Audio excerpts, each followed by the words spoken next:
It was about meeting people, about engaging with landscapes, about being a responsible traveller. And of course, you just have these incredible backdrops. There is nowhere more beautiful in the world than southern Chile.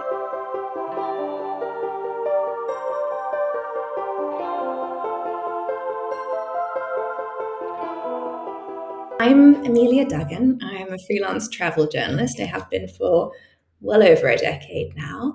I was formerly in-house as deputy editor of National Geographic Traveller, and now I'm roaming the world and contributing to their lovely title and others. My first love was Latin America. I lived in Chile for a little while when I first graduated. I first went in 2017, and then I spent, as we all did, the pandemic sort of just dreaming of being anywhere other than my kitchen. And my brain constantly went back to Torres del Paine.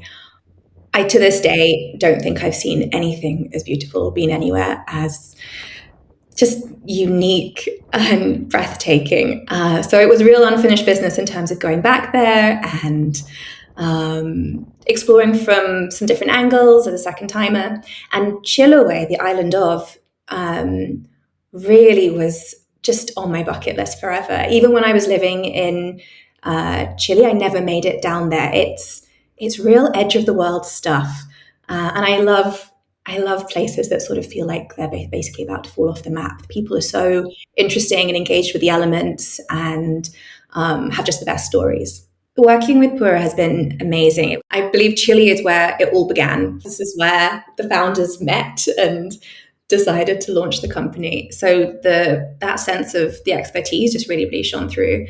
And it was just such a wonderful process. The level of detail, the ability to make things slightly custom for me. It was really magical from start to finish. The itinerary was really well paced in terms of time for my own adventuring. I had a car. So I was doing some road tripping and doing some hiking by myself, and also pairing me up with people who were really adding to the experience with their knowledge and just companionship as well. Everyone was absolutely sensational, like top of their game, so like hospitable and friendly. Even the properties were magical. The people were magical. There was like true magic baked into it. And yeah, every guide I had honestly will stay in my heart forever. And I hope that we'll remain friends. We're still in contact. It's really wonderful to share all their knowledge, their love of the place. These people are so enthusiastic, so in love with what they do, and that passion was completely infectious. And I think they were some of the best guides I've ever met, and I've met a lot of guides. And on Chiloé, I had a particularly wonderful guide. Shout out to Dan, who actually was born in Connecticut but had fallen in love with a Chilean and moved back to her home island, Chiloé, this incredible archipelago where it rains a lot of the year, but it's green, and people forage seaweed, and we met these amazing shepherdesses, and we had this wonderful local cuisine, and a lot of it was ancestral. And he had this wonderful perspective of both being an outsider and an insider, and somebody who'd come to love the place, like really fallen in love with it, not just had been born into it, but had chosen it. And his fluency in like the local dialect as well was just invaluable. And he knew the best people. Really, we had such a blast.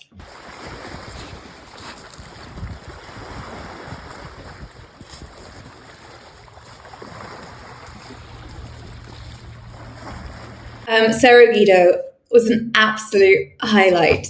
It was sort of the grand finale of the trip, and rightly so. It was arranged, I think, because it's the most sensational place. Not only is it like gorgeous, understated luxury, and the views are to die for, it has the most amazing story, and the guides are all conservationists or like real outdoorsy people who are like one with the land.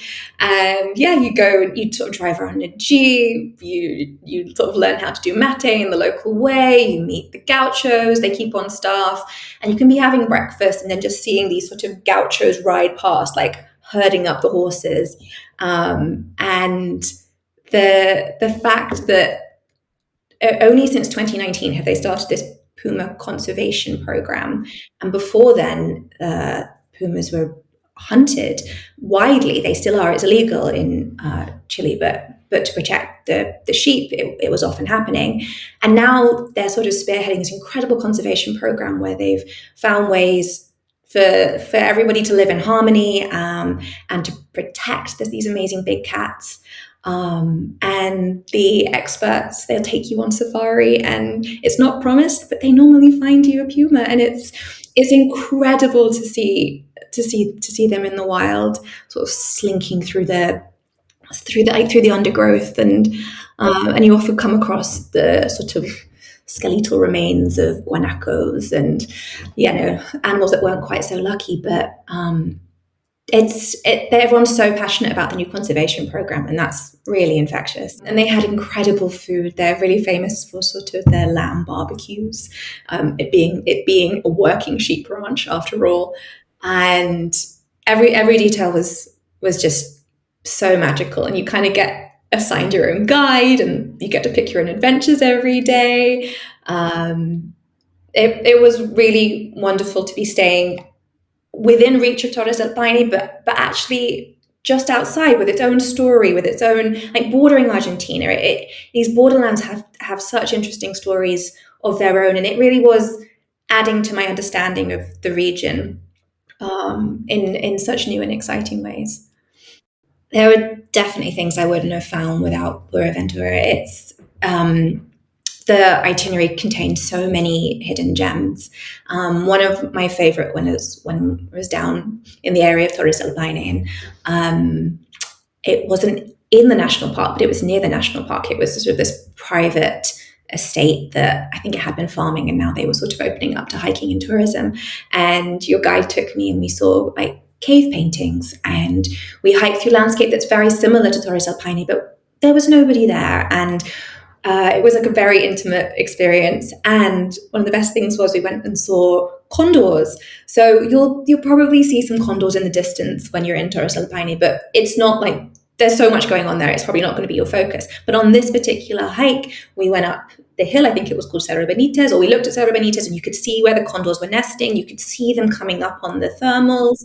And it was wonderful. I have sort of a bit of a soft spot for birds, and it was just so good to see them. It's this iconic Latin American bird, and there it was, just a bunch of them, like really quite close up.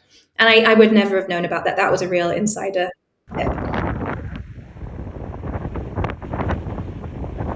It was great to visit in shoulder season. I mean, you have to come with a slight, air of flexibility, because you might not get the weather you dreamed of.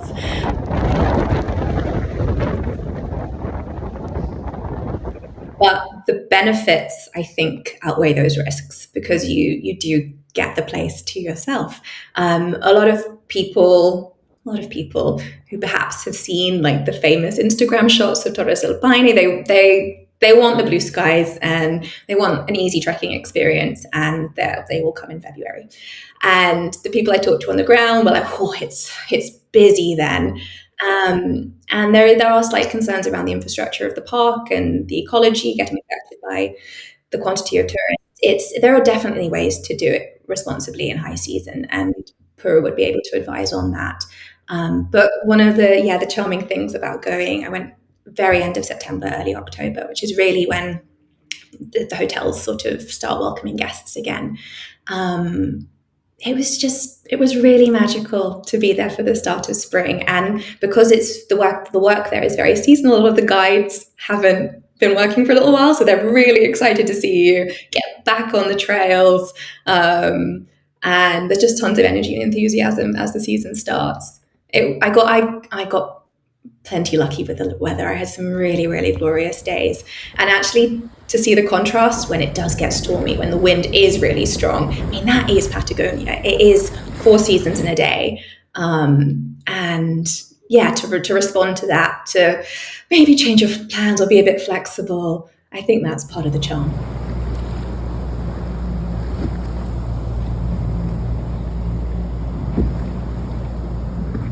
I love that there was like this personable, bespoke guidebook on the app for me, and it's written in such a fun way and really knowledgeable, and you can take from it what you want. It's really clear, but when you're doing these self-guided days, everything you need to know and everything you might want to know is in there, and then you can handpick from it, be that restaurants, be that hikes, and there were some really useful tips about driving in particular, which you guys have really obviously really thought about. So I was, it's probably my first time driving in Patagonia, so I was a little bit nervous lest I get a flat tire. What are the rules of the road?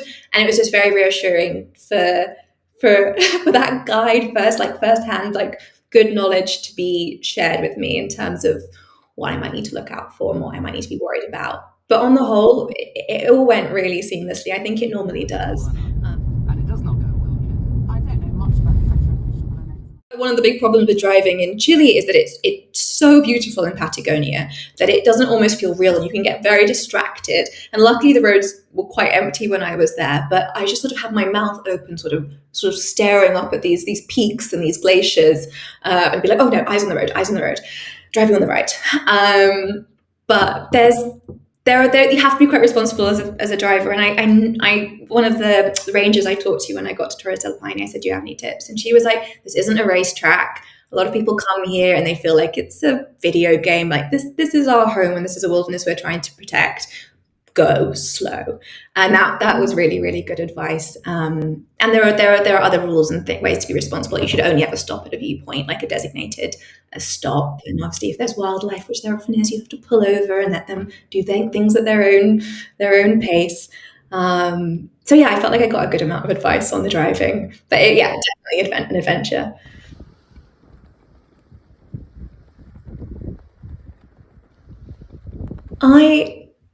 I think this is for anyone who really values travel in a more nostalgic sense.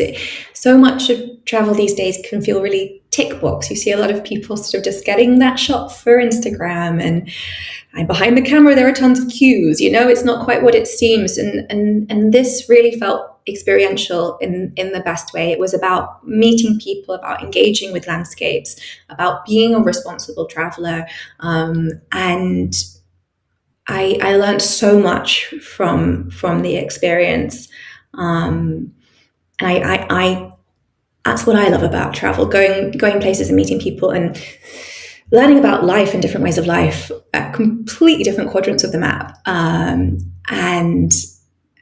just sort of being inspired by, I don't know, the resilience of humanity and the creativity.